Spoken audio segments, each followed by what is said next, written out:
Ang pag-spend ng kaarawan ng aking anak na babae sa Tagaytay ay tunay na espesyal. Lalo na nang magpasya kaming sumubok ng horseback riding together.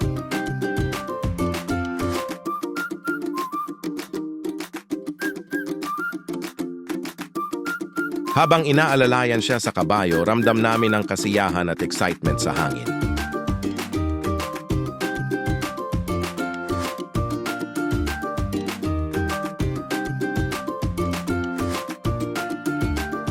Ang banayad na tunog ng mga hooves na sumusugod sa lupa at ang malamig na simoy ng hangin ay nagpasaya pa sa aming karanasan. Isa itong magandang sandali ng pagtutulungan, puno ng tawanan at bagong karanasan.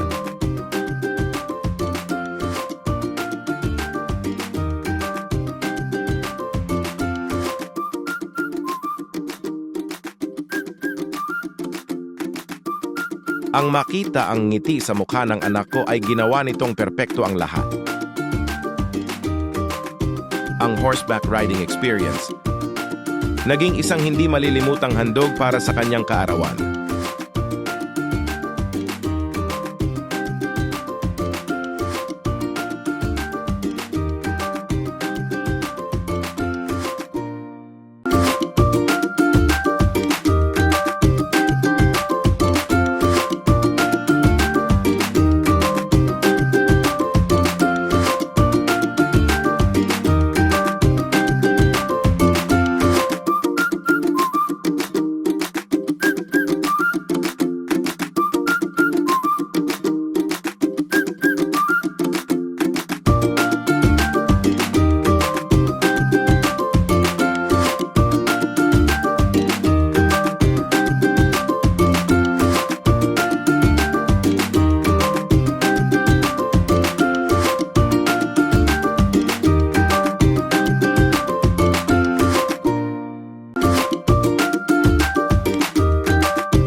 Naglibot kami sa magagandang tanawin, nasiyahan sa malapad na tanawin ng Taal Volcano at luntiang paligid.